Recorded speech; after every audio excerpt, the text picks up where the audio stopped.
In ancient Norse mythology, Asgard was a city in the skies, the country of the gods.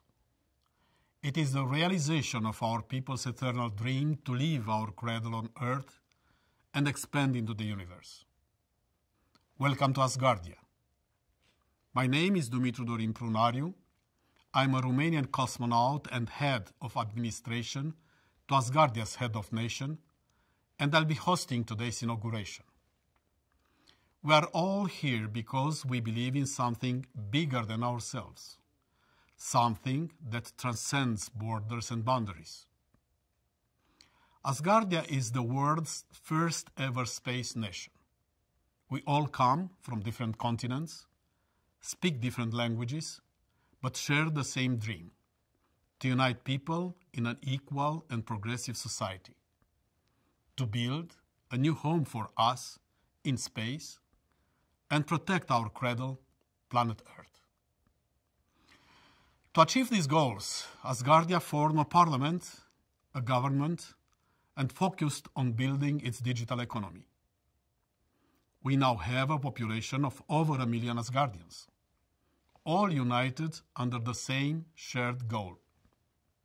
While it may seem far-fetching right now, our first physical home in space will be this Asgardia National Ark on which I stand.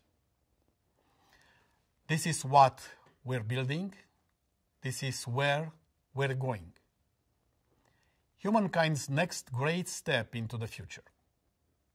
By taking part in forming this great space nation, you have an incredible opportunity to shape the future of humanity. If you want to survive as a species, we must wade deep into the dark waters of space to reach immortality, to protect our planet, to protect life. In line with the constitution of Asgardia, elections of the head of nation took place last September, as the first 5-year term was coming to its completion.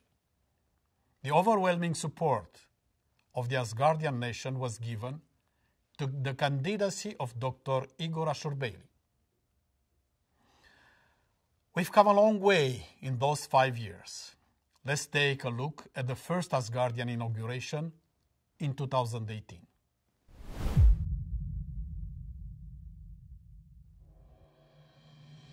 Ladies and gentlemen, the first head of space nation of Asgardia, Igor Ashurbeyli.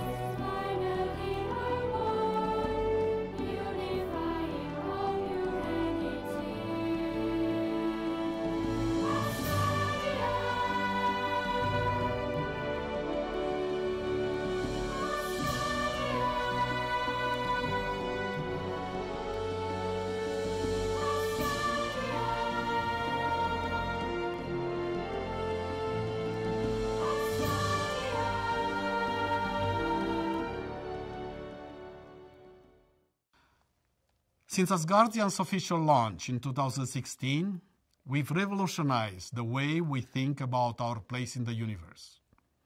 To learn more about what our nation is about, we will now hear from our senior officials, starting with Asgardia's Chairman of Parliament, Lembit Öpik, followed by Asgardia's Prime Minister, Lena Devine, and finally, our Supreme Justice, Yung Zhao.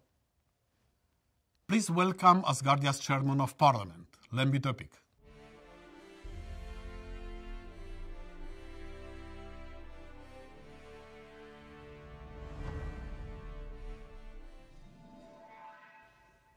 Almost 5 years ago, I had the honour to stand on the Hofburg stage for the occasion of the first inauguration of the head of the first space nation in the history of humankind, Asgardia. This was a moment in history that defined the evolution of a new society, one based in space. Today, I'm proud to take part in the second inauguration of our head of nation. And on this solemn occasion, we can celebrate the achievements of the Parliament of Asgardia over the past period. The election of 150 Asgardian members of Parliament from over 35 terrestrial countries. 17 official parliamentary sittings, making Asgardia's Parliament the most accomplished digital democracy in human history. A number of legislative acts have also been approved, with many always under development as part of the normal procedure of our legislative programme. Next year, we will have elections for a further 5-year term for Asgardia's Parliament, and you can be a part of that and shape our future in space. Join Asgardia and make the dream established by the head of nation, Dr. Igor Ashurbeyli, a reality for the millennia that lie ahead. Please welcome Asgardia's Prime Minister, Lena de Vinne.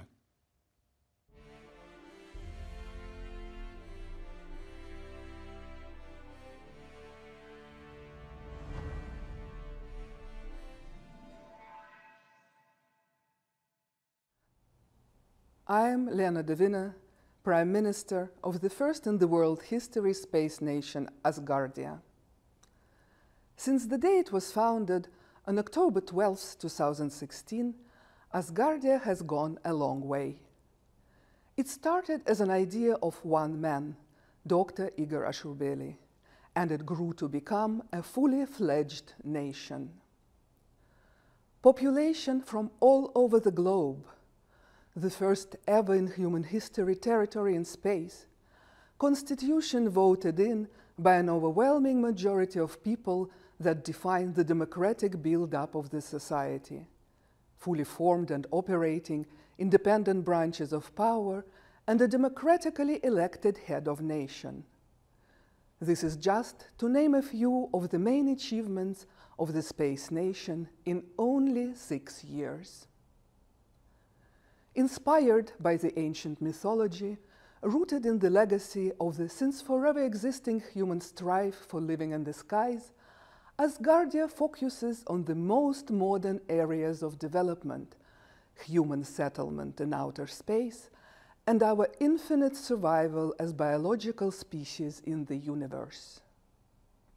We, the government of Asgardia, perform our executive work fully in line with the Constitution of Asgardia to grow its economic, scientific, and technological base for the benefit of all the people, their equality, peace, and prosperity, for one humanity and one unity. Please welcome our Supreme Justice, Yun Zhao.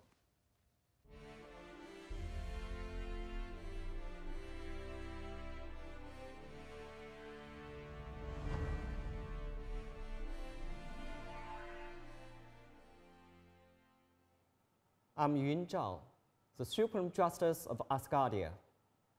As a Supreme Justice, I would like to point out that Asgardia developed fully in accordance with the Declaration of Unity and the Constitution. Amongst others, the Court of Asgardia was formed, which covers all the key directions: constitutional, administrative, criminal, and civil law. The renewed version of the Constitution of Asgardia was enacted by a decree of the head of the nation based on the results of the national referendum.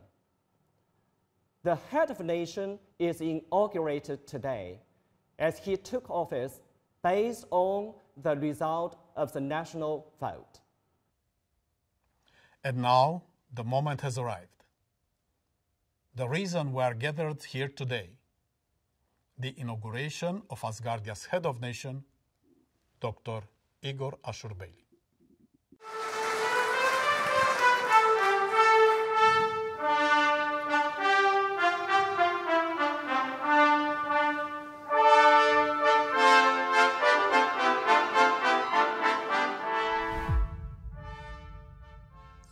Today, a upon assuming the office of head of Asgardia Space Nation, I solemnly swear to be true to the spirit and letter of the Asgardian Constitution and to be the guarantor of its observance, to protect the rights and freedoms of Asgardians, to protect the sovereignty, integrity, and independence of Asgardia, and to serve its people.